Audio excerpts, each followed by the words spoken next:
All right, welcome in. Saturday Fun Day here at WagerTalk.com as we are getting ready. The madness has begun, certainly, in college basketball here as we've got the final regular season games for many today. A loaded slate, not to mention a whole lot of mid-major basketball conference tournaments underway, trying to crown champions, teams trying to punch their tickets to March Madness. And we've got a few thoughts on some teams you might want to be taking a look at here today. We also have, of course, NBA, not to mention there's this thing going on, I believe, here in Miami. It's called, UFC 299. It is a monster fight card here tonight, and we've got one of the best in Kyle Anthony, who is going to break down some of these big fights for you. Also, when it comes to college hoops, nobody better than Drew Martin will be joining us. And our first son, line him up here. The pen is in the house. Mr. Ralph Michaels, ready to roll here today, Ralph. I got to love this time of year, Ralph. It is pure madness, and we love every damn minute of it here, my friend. Final regular season games today. Conference tournaments underway. I would imagine your card is pretty extensive here today at WagerTalk.com.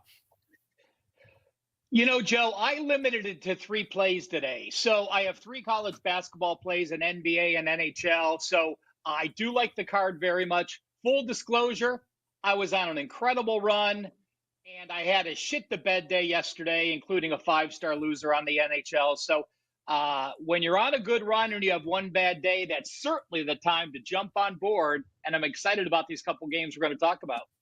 Yeah, no, I am too here. I mean, listen, it happens. But the good news is that was yesterday. Let's dive in today and head to the Southern Conference if we can here, Ralph. Pretty good one with Furman at West Carolina here. It's going to be tonight, 8:30 Eastern time. I saw it was a pick this morning, but I do think some Furman money has come in, maybe pushed it to a -1 situation here. But either way, 2 teams going to be doing battle that have done battle all season long. Which way are you leaning here? You know, Joe, I brought this game up for a reason, because you look at West Carolina. They won their last 3 games down the stretch. They're 22-9. Furman lost their last 2 games, and they're 16-15. So why the hell are the Paladins favored in this game? But those are the type of situations you have to remember this. Conference tournaments are a complete reset.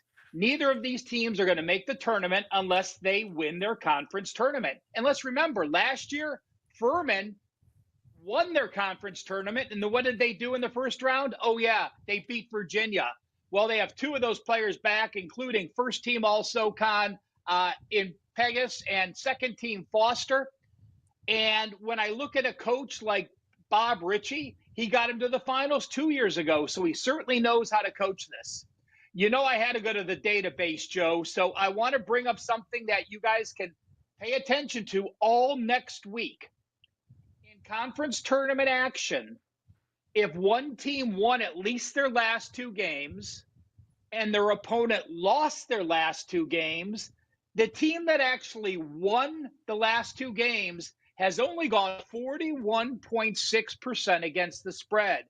People get so much love for winning couple games down the stretch and don't look at the entire body of work. These 2 teams split their home games this past year. And when I look at this Furman team, again, Western Carolina, the better defense. Furman, the better offense. Furman, the more experienced players that have been there.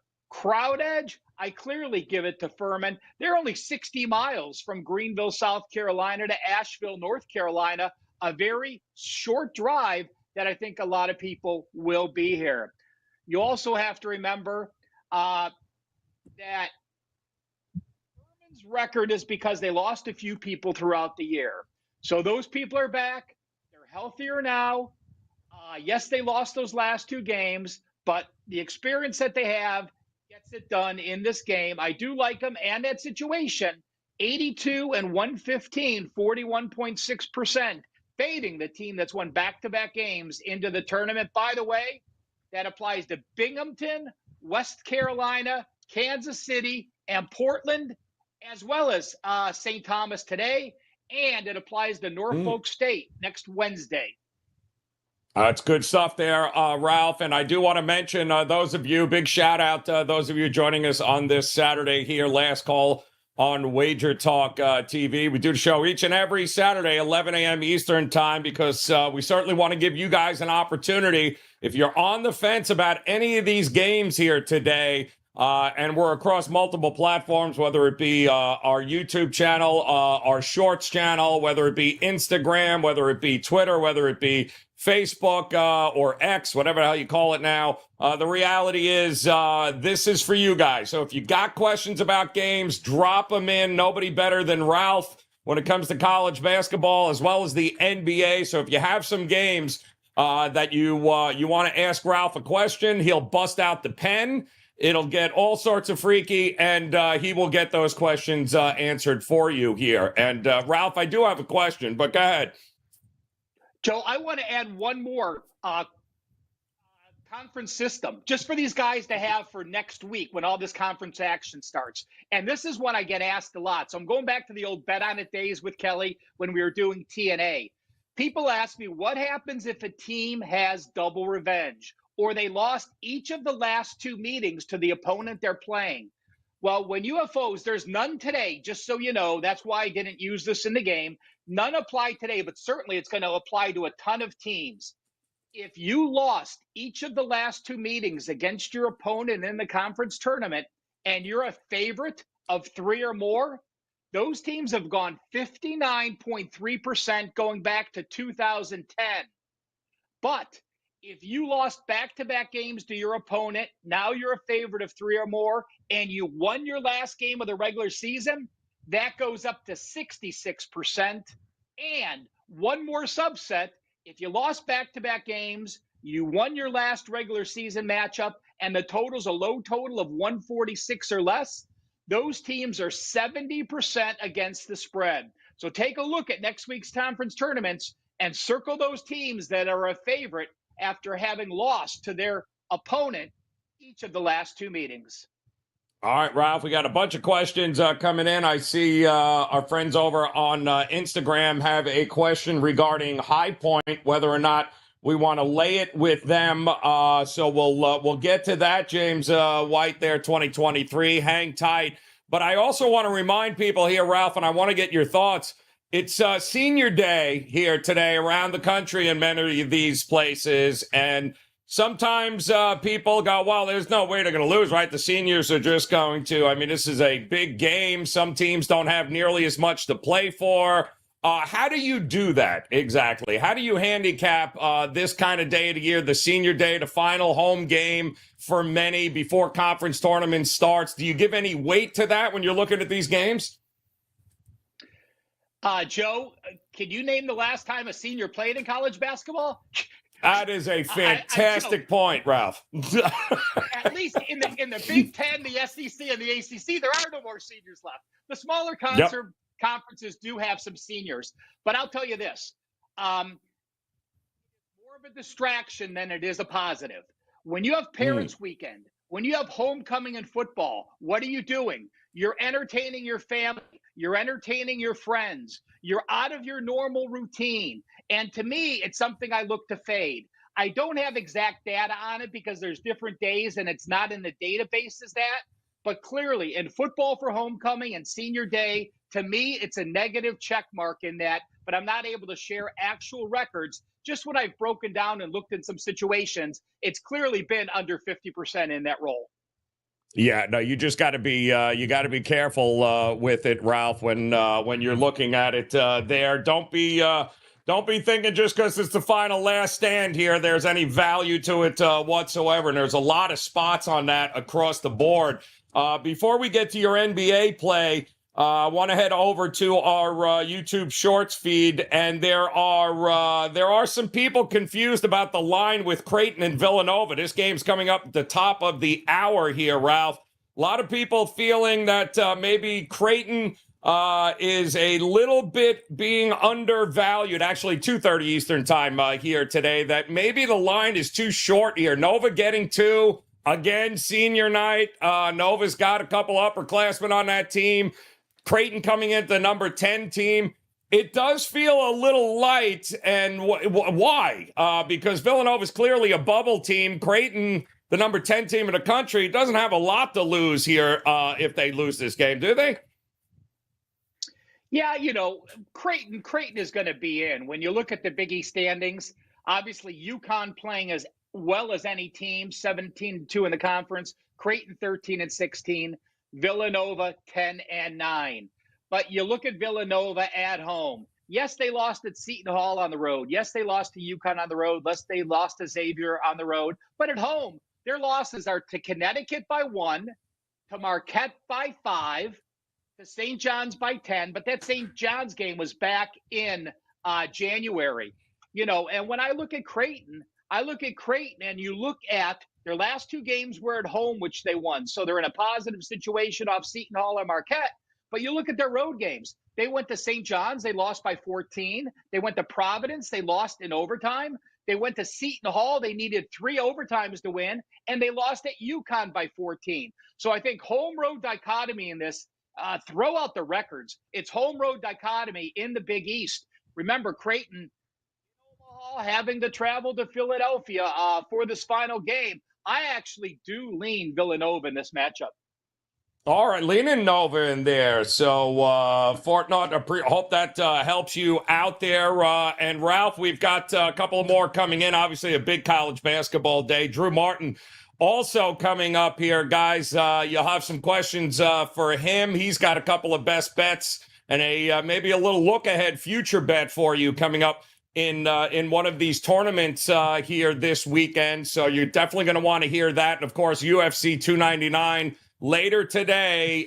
You're going to want to hear who Kyle Anthony likes on this card here tonight. It is a monster card, so we've got that coming up for you.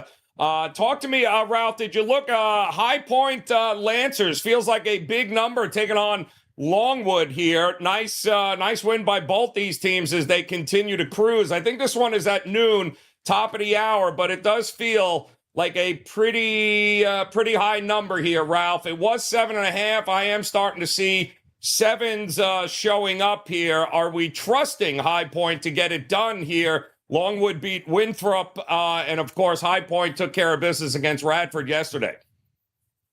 Well, High Point, the number 1 seed in the Big South, a 13-3 record. And let's remember this. The Big South conference tournament is at High Point. So you have the situation of the Panthers playing at home. I also look at the 2 current meetings this season. High Point hosted Longwood back on February 1st, handled them easily, 93-76.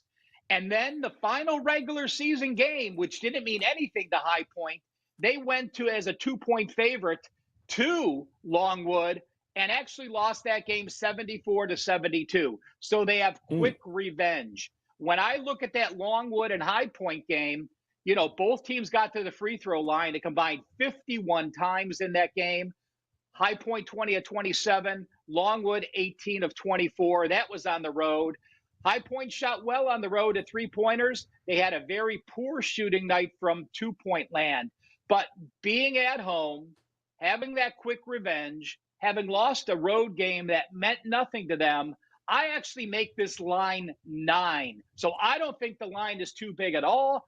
Just full disclosure, I did not use the game. It was in my mix, but did fall short. It's just one of those games that you look at and, not sure I want to lay 7 in that type of situation. So make the line 9, but just because you have a 2-point advantage in a power rating doesn't mean by any chance that it's going to be a selection. All right, well, we're cruising along here. We'll stick at the 2 o'clock with the American East Conference, Ralph. Always a barn burner there, very chalky so far. But you've got number 3, Bryant, taking on Maine. And we've got one of our, Good is his name. Well, Good, welcome in to YouTube. We appreciate you hanging. Wants to know if you have any thoughts one way or the other. Maine or Bryant. And again, that game coming up at 2 o'clock. I'm seeing 5 here, Ralph, as it's coming in for Bryant. I guess the big question is, do you think Bryant is destined here to run the tables here and take it down? Well, I'm looking at the Wager Talk live odds screen. This, of course, one of the added games, the American East. This is the quarterfinals. Bryant is at home. So this second round, you have to pay attention, guys. And that is one thing that the Wager Talk live odds screen does great.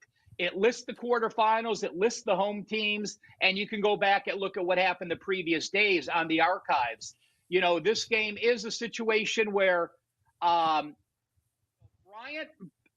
I haven't used Bryant much this year, and I haven't used many America East Conference's games. You know, the data is so difficult to get, and with so many guys injured.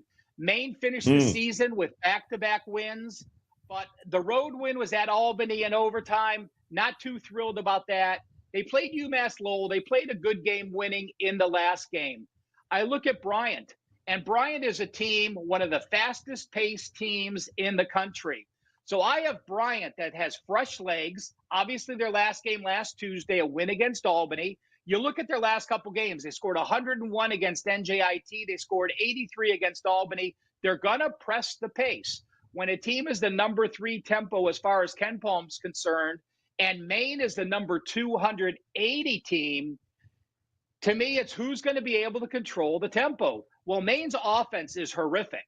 Plus, they rebound like dog crap. They're one of the worst offensive rebounding teams in the country. So, again, not a strong lean, but I do like the matchup.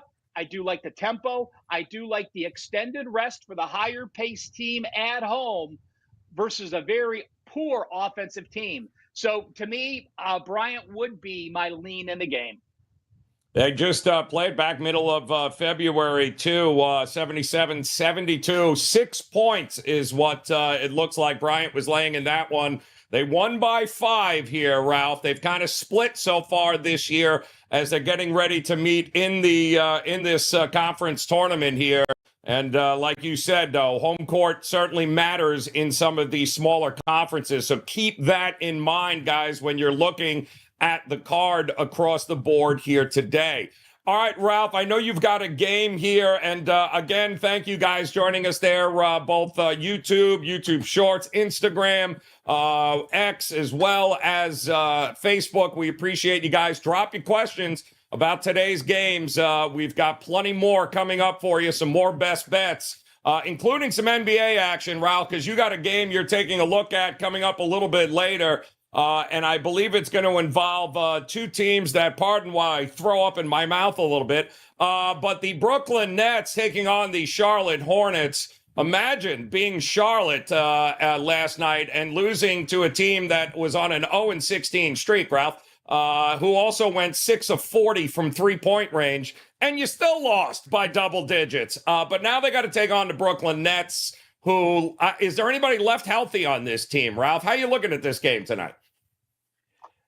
Well, you know, Brooklyn has those injuries, but Charlotte's front line is devastated as well. So, you know, you look at Brooklyn, and people might have think I was hanging out with Prez and Ski, and maybe I was high when I posted this play at Wager Talk, because this is an actual client release. But I am backing Brooklyn in this role. Part of the reason is going to the database. We have an unrested team versus a rested opponent. And when that team with no rest is a home dog later in the year from game 27 on, those teams are only 41.8%. FYI, that also applies to Portland tonight against the Raptors, 2 more teams that are struggling. So, but I look at Brooklyn, and again, yes, seems a little bit crazy to play them as an away favorite. But against Detroit, they got mauled on the offensive. They got mauled on both sides of the rebounding boards, 50-28 at Detroit. They lost as a 2.5-point favorite. Hornets, though, are one of the worst rebounding teams. And again, their injuries, they have more injuries in the front line. When I look at a team like the Nets, when they're a favorite off a loss, they've actually gone 9-4 against the spread, 69.2%. And they're 9-2 against the spread in that situation with a total of 233 or lower. I look at Charlotte. Charlotte has covered when they've been a huge double-digit dog, but since December 13th, they're only 5-13 against the spread as a favorite or a dog to +9.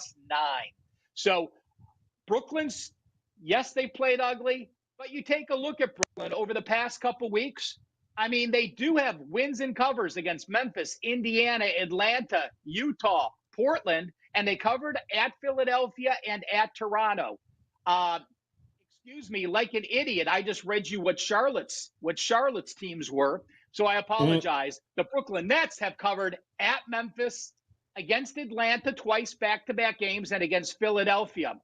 The Charlotte Hornets teams that I told you they covered, they were getting 10 against Indiana at home. They were getting 10 against Utah, they covered. They were getting 12 against Philadelphia, I covered. Again, there's a big gap in Charlotte when they're a single-digit dog versus a double-digit dog like they are tonight. Interesting here. Yeah, well, it's they learned to play some defense, but like you said, two teams that are just injured across the board there, Ralph. It was a hell of a night in the NBA last night, Ralph, as well as the Lakers somehow managed to get it done there against the Bucks without LeBron James.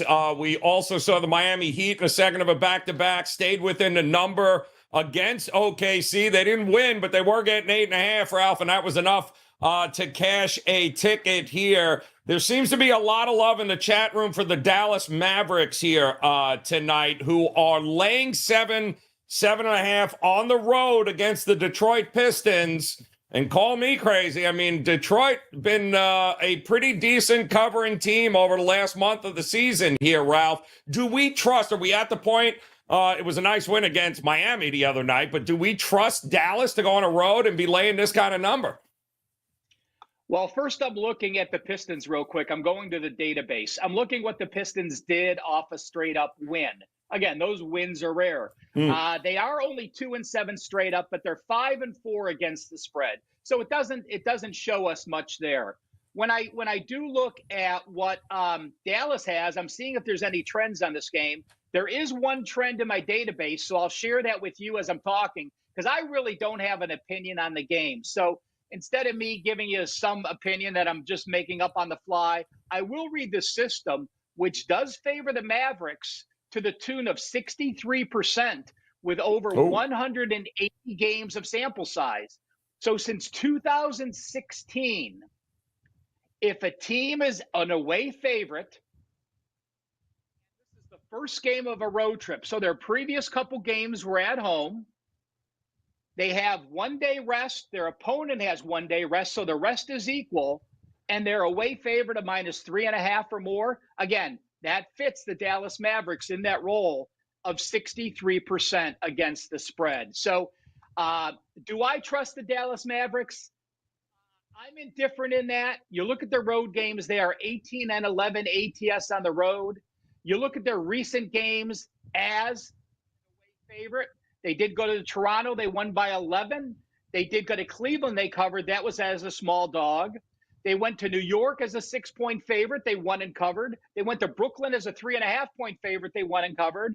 They had Philadelphia as a 3-point favorite. They won and covered. So going back since the 1st of February, they are straight up and ATS undefeated and a perfect ATS record in that away favorite role. So as we're talking it through, I'm leaning a little bit more with Dallas. And lastly, when I look at the last 5 games, both teams have been horrific on defense. Dallas allowing over 50% the last games, and Detroit allowing 49.2% at home. But the offense has been the difference. The last 5 games, Dallas shooting 48.5%, and Detroit's horrible offense shooting only 43.9% over the last 5 games. I'll say this, though. You're right. That win against Brooklyn, they don't come often, though, but they are 14-7 against the number in their last 21. Dallas has Doncic listed as questionable here tonight, guys. So be careful. They're calling it an elbow sprain. They also have games coming up against Golden State, Oklahoma City, and Denver here over the next week or so. I would not be shocked if Doncic's not on the court in this one here against Detroit in a, out of conference situation here. Don't think they are going to risk anything. So be careful before running to the window and laying 7.5 there. Ralph, talk to me here, man. You mentioned it earlier, 3 games that you have locked and loaded over at WagerTalk.com. Are they all in college hoops, or what do you got for us? It's a 5-for-1 package, Joe. 3 college basketball plays. My NBA play is the Brooklyn Nets. So that is an actual 3% client release, and my top NHL play, all for $29 on that package. But let's remember, I was number 1 at March 2 of the last 3 years at Wager Talk. Love March Madness. Love the conference finals. $149 gets you the rest of college basketball through the national championship in April when the teams cut down the nets. So looking forward to another fantastic finish to the college hoop season. I love it, Ralph, and we certainly appreciate the knowledge, the pen, the stats, the TNA. Great stuff here, guys. I would highly encourage you to visit Ralph over at WagerTalk.com. Make sure you hit that like button and subscribe button if you're joining us here today for the first time. We certainly appreciate you guys hanging around with us, whether it be on Instagram, Facebook, X, YouTube Shorts feed is up now, as well as our main page there at Wager Talk TV on YouTube. Appreciate you guys. Hit that thumbs up if you could. We'd certainly appreciate it. And get ready, still to come, UFC 299 tonight. This is the card we've all been waiting for all year long. And it is absolutely loaded, and we've got the guy you're going to want to hear from with a couple of bets coming up, Kyle Anthony. He'll be ready to lay it down for you here tonight on a couple of the fights that he is looking at. In the meantime, keep those college hoops questions coming, as next up, the man of the hour, Drew Martin, ready to roll here today. And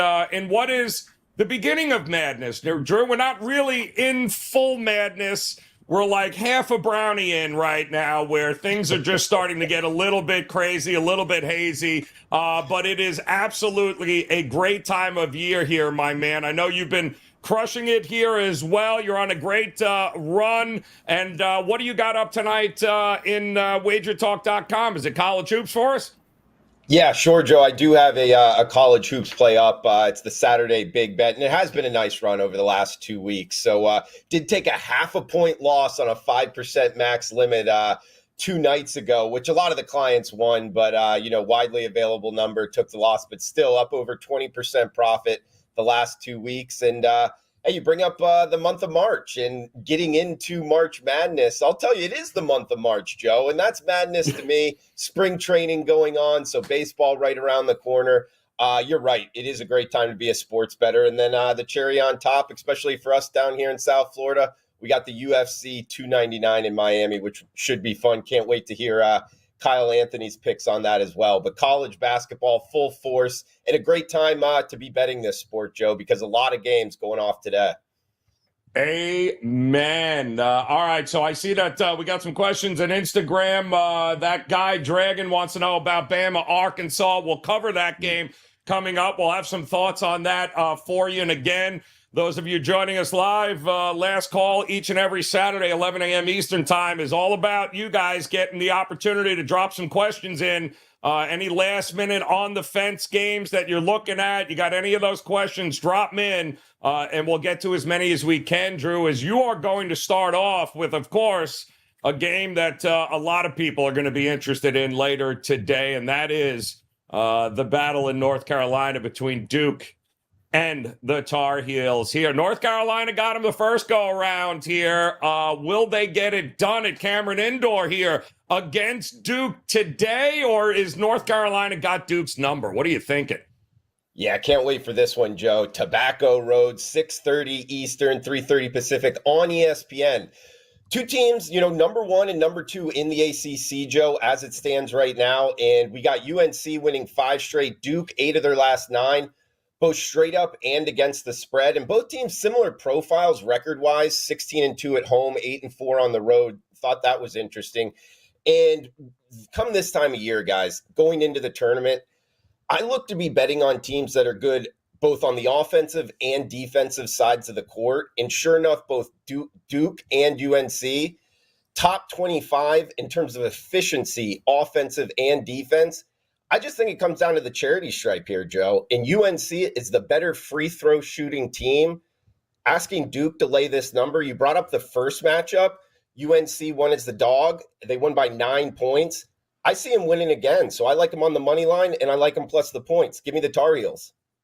Ooh, you liking the Tar Heels to get it done. Now, let me ask you this here, Drew, because I agree with you. I lean UNC here. I am not convinced that Duke is going to take that next step, whether it be now or in the ACC tournament or come March Madness. But I am pretty confident that UNC is, we're looking at it, Elite Eight, Final Four style team here. I think they can run to 10. And I don't like the ACC because it's been down all year, mostly because Miami sucks. But that's a story for another day. And you and I both know that, Drew. But I would venture to say that maybe pre-game, if you're thinking about looking at North Carolina for any future market here, whether it be the ACC tournament or Sweet 16, Elite Eight, Final Four, probably now a good time, because if they end up handling business against Duke here, I think this number is only going to continue to drop as we get closer to tournament time.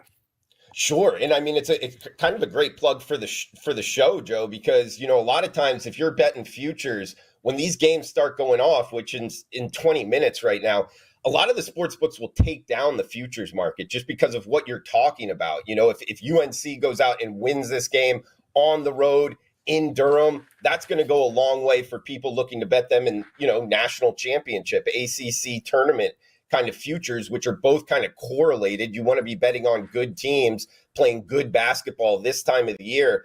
So that's one. If you like it, guys, I'm not a huge futures bettor, Joe, but I'm with you. UNC, I think it's just underrated. And talk about correlation. It shows in today's game as well. They were catching 5.5 last night. It looks like the market kind of agreeing with both you and I. It's down to 5 flat pretty much across the board when you're checking out WagerTalk live odds screen. So, yeah, guys, I don't think you have a lot of time to get down on this bet, particularly if UNC wins tonight. So, hey, I think it all lines up, Joe. Give me the Tar Heels plus the points. And, yeah, if you want to sprinkle some in the futures market, I'm not going to talk you off of it. Yeah, no, I'm with you here. I know our good friend CT Betts, we've been talking about this for weeks now, going, I watched North Carolina and going, wow, this team looks like they are poised and they got all the pieces they need in order to make a run here tonight. So I do think it's going to be a fun one here. But even some of the mid-major tournaments here, Drew, and you've got an actual future bet here a little bit coming up about a conference tournament winner. Tell us about it, my man. Who are you looking at here to pull it down a little bit over the next week? How about Austin P in the A-Sun Conference, guys? The Governors, they were going off, Joe, as plus 800 to win this conference, and now they're finding themselves in the championship game, and I'd like them to win. They're facing Stetson, and by my numbers, Joe, I would project Austin P to come out as the 5-point underdog, about 150 being the total. And Austin P is first off played towards the over. They've changed their kind of offensive philosophy about, 2-3 weeks ago. And they've been playing, I talked about this in UNC Duke. Teams playing really good basketball in the month of March are teams you want to be looking to bet on. Don't always go off of just, what is their full season record? Because when a team gets hot, they can ride that into, punching a ticket into the NCAA tournament by winning their conference tournament. And Austin P here having to head to DeLand, Florida. That's where Stetson is located. And these two teams actually played during the regular season, obviously both in the A-Sun the conference. And it was a 1-point game, Joe. So I think a lot of people are going to look at this and be like, oh, Stetson's the higher seed, winning in the tournament as well. But that game was very much in doubt late in the second half. Actually, Austin P was winning in that game and now winning 4 straight, 9 of their last 10. I like the Governors here. Give me Austin P plus the points and give me Austin P money line to win the conference. It's all the same bet at this point because there's only one game left. But I think Austin P finds themselves, punches a ticket into the NCAA tournament and wins the A-Sun Conference, Joe. Wow, you are not messing around here. Getting it done with the A-Sun here tonight and moving forward. I love that Drew, as there's plenty of opportunities here, guys, across the board over the next couple of weeks. It's going to be, they call it madness for a reason. And I got to ask you, too, Drew, because, you're an SEC guy here, and I guess this should not come as a surprise here, but we did have a question, I believe, in the Instagram chat there, and we appreciate it here, guys. I'm looking at the total here of what we've got, I believe, with Bama and Arkansas here. And again, it's what, 170s? We opened up at 173. And listen, we've seen Arkansas in some spots too go up tempo. They've got no problem doing it. The question is, do we trust them to get enough here against Bama, who is, Bama's averaging 90 points a game here. They are just absolutely machines. They have not been great, obviously, on the road, Drew. We know this, but they are home. So the only question about looking at the over is whether or not you think Arkansas can add enough to this in order to get it up and over the 170 mark. Joe, what a wild total. Just handicapping this, when you get 175 and a half, keep in mind, guys, it's a 40-minute game. Like to remind people of that. This isn't the NBA 4 quarters. So that is a whole lot of scoring. You bring up some of the averages. Also, what Arkansas has scored 102 points and 94 points in their last 2 games against Kentucky and LSU. Now they're facing a Nate Oates-led squad, which means Alabama, if you watched them at all, they just look to push the pace at all costs. Yep. Like, grab the rebound, let's go. That is their form of basketball, and it's worked for them. Alabama is a really good basketball team. Arkansas is also a team that is getting healthy right now, so I'm actually looking to bet on the Razorbacks, Joe. I think they're riding a little bit under the radar. We saw it in their last game, actually, against LSU. It was a team that lost back-to-back games against Vanderbilt and Kentucky, and then came back and won against LSU. I think they can actually carry some of that momentum. I love Eric Musselman, their head coach, wild man on the sideline. Still can't forget what, a year or two ago, he had a broken arm in the NCAA tournament, like chugging Diet Cokes. I just think that guy gets his players ready to rock. And come the month of March, I'd be looking to bet on Arkansas. I think they're riding a little bit under the radar. And I don't know, coming down to the total, this is one that I didn't bet personally, Joe, but at 175 and a half in a 40-minute game, it's got to be kind of clear sailing to get up and over. Mm-hmm. If you get any type of defensive lockdown, or if one team gets out to a lead and then kind of takes the air out of the ball, so to speak, at the end of the game, you might not get there. That's why I kind of lean towards the under here, under 175 and a half if you need something. Yeah, look at their side, too. It was double digits. It was 16 and a half. It was you mentioned it. You got Musselman, and we've also seen it's been a little stretch with Alabama where the offense has not been great here at stretches over the last couple of games. But they are at home. And like you said, Musselman and Arkansas is going to have no problem running up and down the court with them. It's an awful lot of points to be laying too as well when you haven't been great over the last couple of weeks here. One final SEC game we're being asked about involves who else? The Kentucky Wildcats taking on the Tennessee Volunteers here. Drew, another interesting game, but one that I believe means nothing to Tennessee here, given the fact that I'm pretty sure they clinched the SEC regular season title on Wednesday this week. So, they still got the SEC tournament. They're going to have that number 1 seed. The number has come down overnight. I saw 8.5s, even 9s were popping up overnight. It does appear like it has come back a little bit to reality here, but this game is going to mean more, I think, to Kentucky than it will Tennessee. Tennessee's been good at home, but not unbeatable. How are you looking at this one here? Yeah, and another interesting handicap. Tennessee at home is a tough place to play. It's also a little bit tricky in terms of, college kids, Rick Barnes. Does the game matter to him? I'm in the camp of at home particularly, you want to win the game. I don't put too much into motivation, although you got to kind of have it in the back of your head, Joe. I would go more towards just Kentucky in terms of John Calipari-led teams. We can say whatever we want off the court about the guy. He's coaching kids up to the point where they're better basketball teams at the end of the season than in the beginning of the season. So this is kind of the profile of, I'm looking to bet on the Wildcats in a game that means more to them. And don't look now, 22-8 on the season. They've rattled off 4 straight, including beating the team we just talked about, Alabama. So I think Kentucky's kind of one of those teams I'm looking to bet on more so, particularly catching points here. They're catching a touchdown, a hook on that 7 at some shops right now, looking at the WagerTalk live odds screen. So if you're needing something 4 o'clock Eastern here, big SEC game that is, I would go with the Wildcats plus the points here with Kentucky.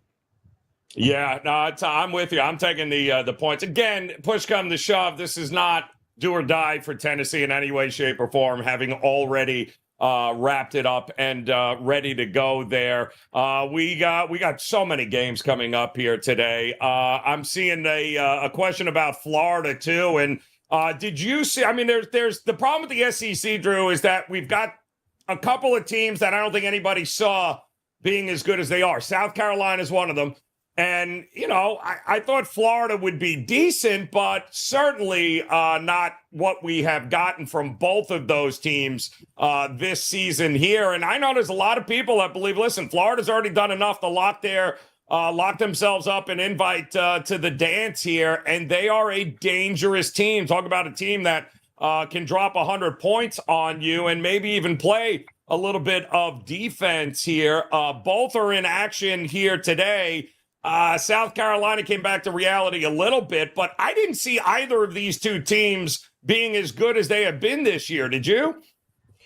No, to be honest, I did not. I mean, Florida is, in the SEC, I guess in today's matchup up against Vanderbilt, Joe.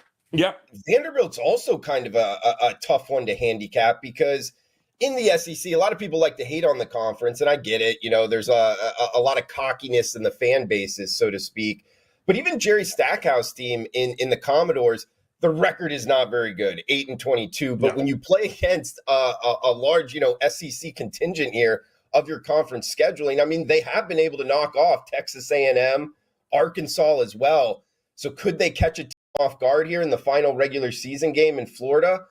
I don't know. I mean, being at home in Nashville, the Gators going on the road and having to win by double digits, that's what the market's telling us right now. 9 in the hook is what they're favored by.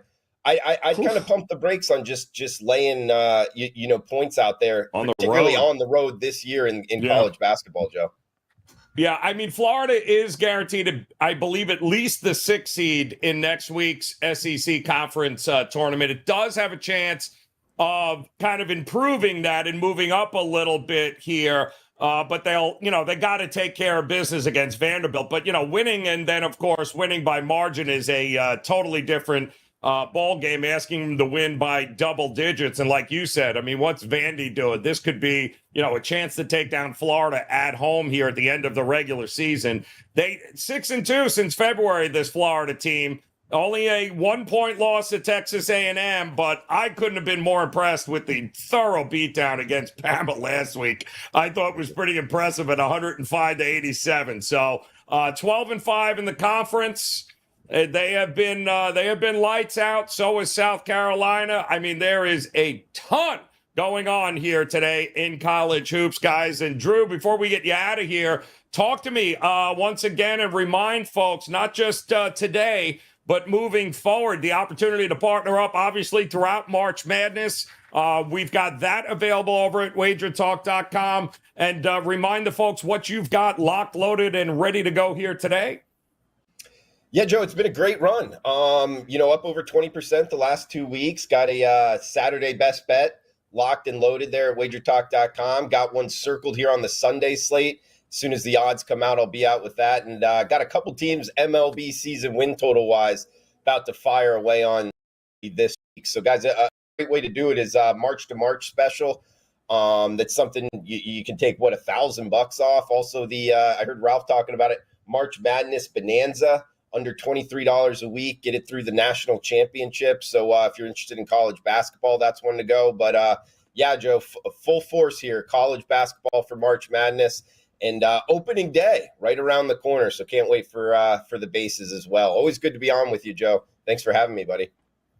Drew, appreciate it, my man. Drew, another Florida guy here who, without a doubt, I am looking forward coming up top of the hour for the FAU Owls to hold serve against Memphis here today. Yeah, I know, Drew. Good old Boca Raton here. They are pretty good at home here. As a matter of fact, 12-1 straight up at home. The number keeps moving in their direction. It was 7. Now I'm starting to see 8s popping up. So Memphis could be in trouble coming up here in just top of the hour. I took FAU. I'm probably going to hate myself, but I also took Florida State because screw you, Miami. I'm done losing money on you. All right. So in addition to a ton of college hoops, NBA, NHL slate, and I would encourage you guys to go visit, Carmine and Andrew and the crew over at WagerTalk.com as the NHL locked and loaded here today.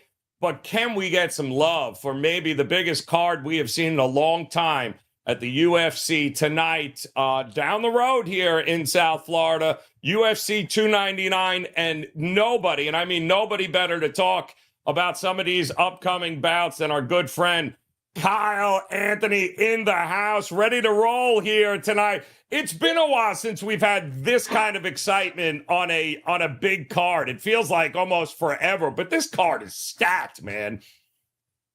Yeah, this is a big one here, man. This is a big one from top to bottom. All the fights are pretty damn good. There's some great betting opportunities. And then down the road, we got UFC 300, another massive card. So a lot of good betting opportunities coming up, especially on those pay-per-views. Yeah, and you have been crushing it as well here, my man. I know 6-0 run right now on these events here. It's been extremely profitable for you and your clients. What kind of card do you have locked and loaded tonight at WagerTalk.com? How many fights are we looking at? So far right now, I've got 3 plays up. I've got a 5% max play. I've got a 4% best bet, and then another 2% in there right now. Probably going to add another smaller position that I do like, but we've definitely found some great value opportunities, and I'm seeing another cashing night coming in. All right, so listen, we've got we'll start with the main event, right? Because everybody and their mother's going to be looking for Sugar Shane here against Marlon Vera, Chito Vera. I think you should probably start for those that don't remember what happened the last time these two fought, right? It was a strange situation with O'Malley and Vera. Remind everyone what happened there, and then tell us what you like about this fight here tonight.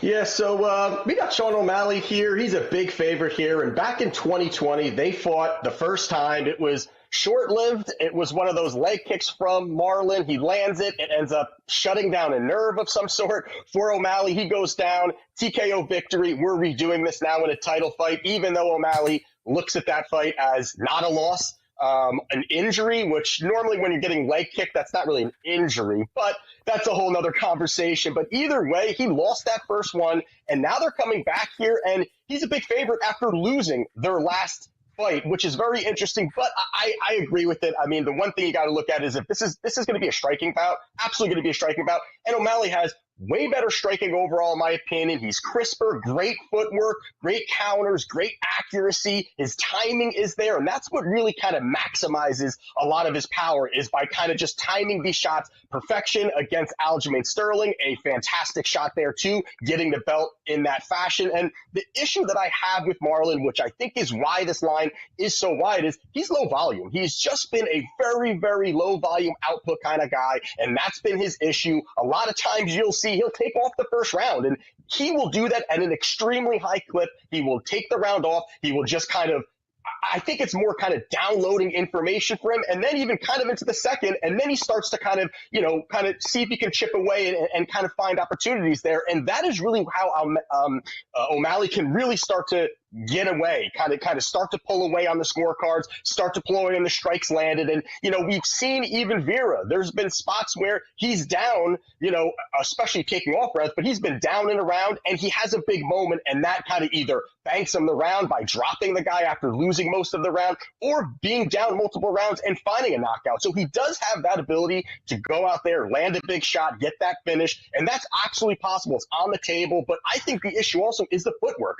for O'Malley. O'Malley has fantastic footwork, fantastic range. I do think that Vera is going to struggle cutting that distance. And again, his output is just not there. So it's going to allow O'Malley to be on his bike. This is not in the Apex cage. I just said this is in Miami, normal size cage. It's going to give him plenty of room to kind of create space, move around, and that's going to help him as well, too. And then lastly, I just really think that overall, the footwork, the distance management, the placement of his shots, and just how he's going to be risk adverse in this spot, I think that this is going to go the distance here. I do think it's O'Malley. Plus, you've got Vera, eight losses in his career. He's never been finished, so I think he's durable enough to get to the bell, the final bell there. I like O'Malley turning that minus 270 into a plus 130 via decision. I think it lasts. I think he takes home the belt via points.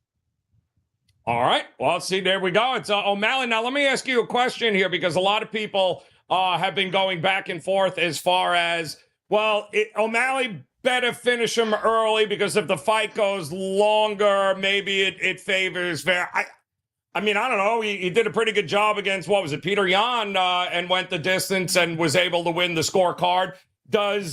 Are we worried about it? Is there any correlation between, listen, O'Malley, get it done, don't let it go to distance. If it goes to distance, it's going to favor Vera. Got to think maybe the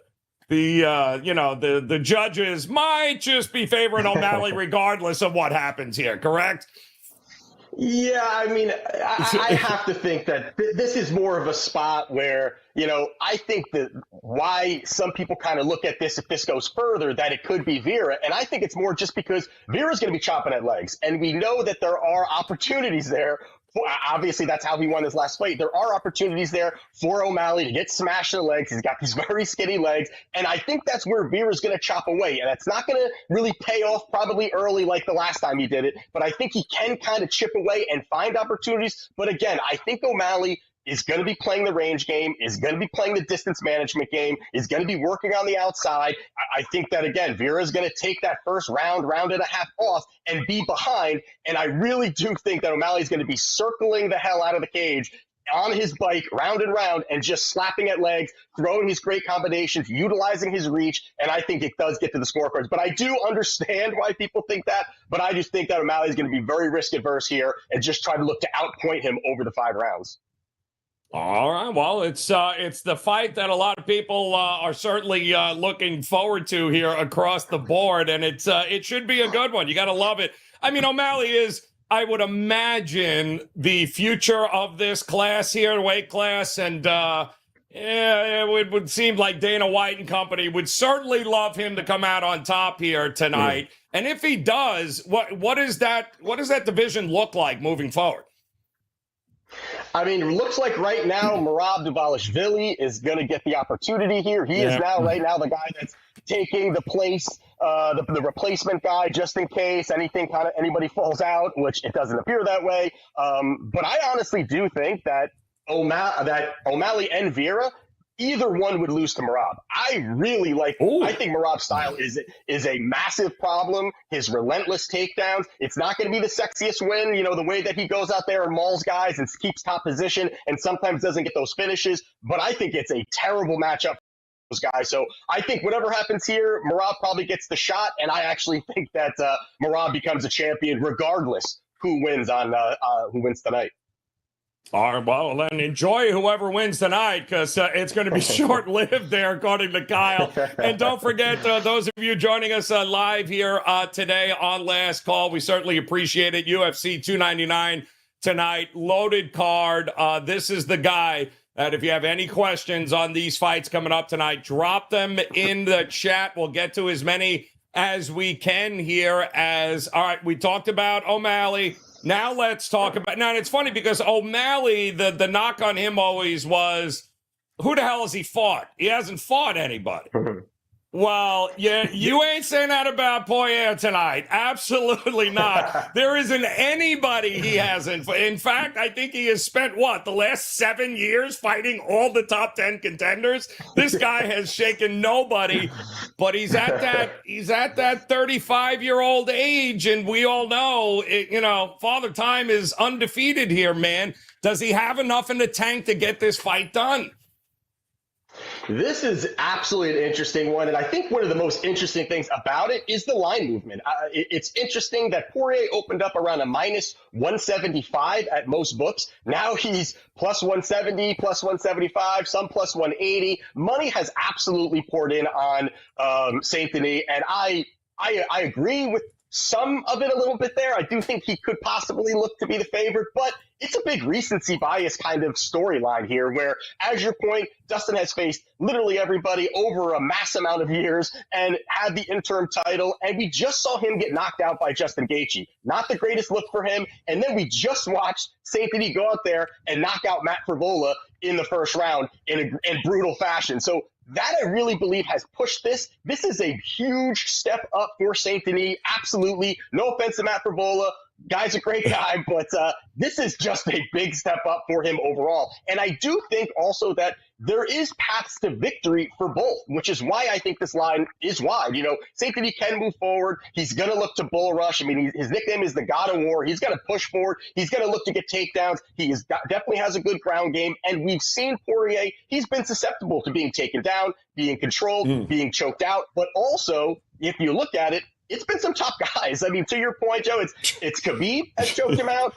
Charles Oliveira has choked him out. Those are two past champions. And then also Michael Chandler, who had some success taking him down, but didn't actually get Poirier ended up getting the job done. But there were some bad spots there for Poirier. And on the other side, you've got Dustin, who has really fantastic boxing. I mean, maybe some of the best boxing in the division. Great footwork. His hand speed's going to be far better just them firing. And I do think that, you've got Saint Denis who's going to be willing to kind of stand in the pocket, trade, throw shots. And I think that the key for Poirier is going to be trying to drag this out. There's a lot of times you're not going to see a co-main event that's a non-title fight. That's a 5-rounder. This is a 5-round fight. So it's going to have Poirier pulling this to deeper water to see if the cardio, if the gas tank of Saint Denis is good, because he has 13 victories for Saint Denis in his career. All of them have come inside the distance. So he has been a guy that is an absolute finisher, but Poirier is no slouch. I understand the part of it where he's getting older. All those things are starting to happen. I do understand that. But I think lastly, when you're looking at just his path, Saint Denis is looking for those takedowns. He's got a 34% takedown success rate. Saint Denis has a 34% takedown success rate, and Dustin has a 63% success rate on defending takedowns. I think his footwork, his boxing, it's going to be trouble for Saint Denis to cut the distance. I like the plus money here. I just think it's too wide for me. I think Saint Denis absolutely has a shot out here to go and get the victory, but I just think that this line is really a massive market overcorrection, and I like Poirier in the plus money here. Yeah, it's kind of hard not to.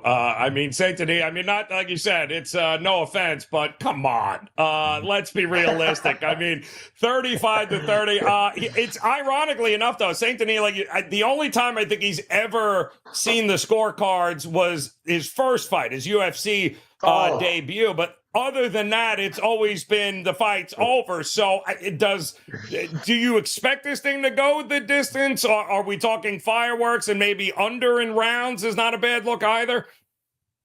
Yeah, I do think that this is going to finish early. I think either way, I think it's either going to be Saint Denis getting those takedowns, dominating, really drowning Poirier early and finding a submission, or I think it's he can't get those takedowns early and kind of really pushes too hard, and Poirier finds opportunities to really rock him, because we have absolutely seen that Saint Denis is hittable. I mean, he has been rocked and hit many times, and he's just so damn durable that he can get through it, and then he finds ways to get finishes or whatever it is. So I do think that there's going to be some type of finish in this fight.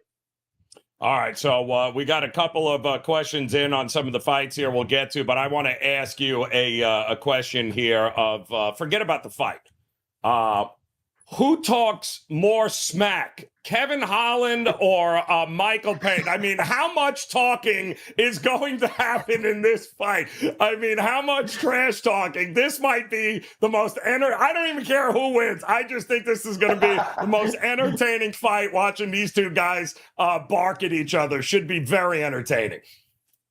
Yeah, this one, I mean, it's a big spot for Paige coming in from Bellator. That, he's a talker and a showman himself too. And then you got, the mouth Kevin Holland. I mean, it's going to be, and the funny part about it is I've never heard, a guy that's really high up in the UFC say, I don't want the belt. I just want money. So he's looking for kind of these recognizable kind of fun fights. And I think Paige is coming in looking for a fight. So it'll be interesting how it pans out there. But yeah, that's gonna be a fun one on the main card. Oh my God, that's going to be absolutely hilarious across the board here. We do have, let's go here. Christopherson Lim wants to know about Parisian to pull the upset here tonight. I've heard arguments on both sides of this fight here. How are you seeing it going here with because that guy, I mean, just look at the picture here, dude. Damn. Good Lord. What the hell is going on here, man? I mean, that dude is a monster, but is he good enough here? Is he technical enough to be able to handle it? Well, I mean, the one thing about Rubelas is that he has fought guys pretty much coming from work and coming into fight in MMA, and then he knocks him out in 10 seconds. I mean, he's fought some of the worst competition you could possibly face, and Parisian is really a fat slob heavyweight that I think the UFC really hopes he runs into a punch or gets choked out, and they just got to keep pushing this guy. I just think this is one that you got to – I think it's either Rubelas in that first round, he's going to find a submission or knockout, or if it gets out of that, it's oddly enough, I think Parisian is live here. But it's one of those fights where I am more just going to sit back and watch. I don't really want any kind of investment here, any kind of position here. Like I said, I think it could be an early spot for Rubelas to kind of go out there because the number looks a little bit better. But even that is fairly juiced, and they're expecting that. So, again, it's a hard fight to bet for me. But it's going to be, again, another interesting one with a guy coming in with height, his size. He's going to look like a freak in there. I mean, so it'll be interesting. Yeah, no, it's going to be, like you said, disgusting. But, I mean, listen, Cyril Gane didn't grapple either. So, who knows? And he's had some success here in the past, but should be an interesting guy. I wouldn't blink or get up and go get a drink during that fight. That could be over rather quickly. All right, one final question here, because there are some fights on here. We talked about Dustin obviously being the older fighter, taking on the younger fighter. Gilbert Burns fighting here, also taking on the younger guy. Where is the cutoff? Do you look at some of these? Because the numbers say over time, the younger guys, some of these guys get past their point. I mean, Gilbert Burns is a fossil, but he's still a guy that I think certainly has got enough in the tank to be able to take Jack down. But where do you draw the line with these older fighters, 5, 6, 7 years older than the guys they're fighting? Yeah, I mean, it's definitely part of it. I mean, you have to, once it starts hitting the 5, 6, 7 year gap, I mean, it really favors the youth. Absolutely. And the one thing about Burns, he has paths. He's got an opportunity. He could look to wrestle. But I think this line came in so much because of the recency bias, again, of Hafez, who fought Jack Della Maddalena, and he fought him in short notice. He had success. He got takedowns. And that guy is juiced to the gills. The guy's a monster. He's another freak guy. And that's not really how I look at Burns. I mean, Burns has really a big overhand right. He does have some power. He is really elite on the ground, but I don't think he gets Jack down. I think Jack's footwork, his boxing is so damn good. Jack Della Maddalena, I think that he's really going to land some big shots early, and I think the finish is very live early for Jack to get that knockout early in that first round or even in that second round. I think it could be one-way traffic, and I also think Burns is kind of got one foot out the door here. I mean, he's coming off an injury. He got hurt against Bilal Muhammad in a fight that he did not look good. Bilal, who has no striking, was landing. Although, again, Burns was hurt, but even prior to that, he beat Masvidal, and Masvidal was on his retirement fight, and he just kind of took him down and laid on him. So I have not been impressed with him. I think this is really a big shot for Medellina to go out there and really put a stamp on his name and push him forward. So I think the younger guy is going to really dominate here and get the job done.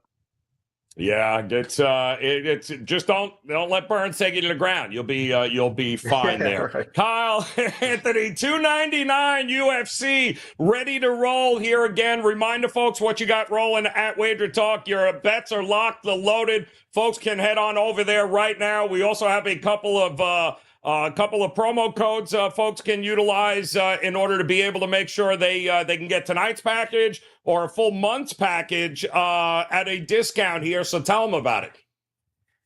Yeah, so special right now for UFC 299 is if you put promo code UFC15, we're giving you $15 off today's package, which is $35. You're going to knock some of that off. But if you're really looking for, which I highly suggest, the 30-day, if you're not already a client or a long-term client, that's a great spot. We've been running hot here, 6-0 run in 2024, and then out of the last 17 events, we've cashed 13. If you want the 30-day, it's UFC 30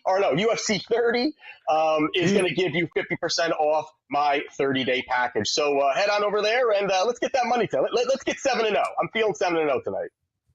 Dude, amen, man. I love this card here tonight. It's going to be an awful lot of fun. And guys, go partner up with Kyle Anthony. He's been crushing it in the UFC. Visit him over at WagerTalk.com. Kyle, best of luck, brother. We appreciate you sharing the knowledge here today and wish you nothing but the best. There's tickets to be cashed here tonight, and we fully plan on doing it. And that, ladies and gentlemen, is a wrap, as we have already got some of the basketball games, the noon games underway. The Johnnies taking on Georgetown, Arkansas, Alabama. It's already 85-83. We're 3 minutes into I'm only kidding. It's 10-4 right now, Arkansas over Bama.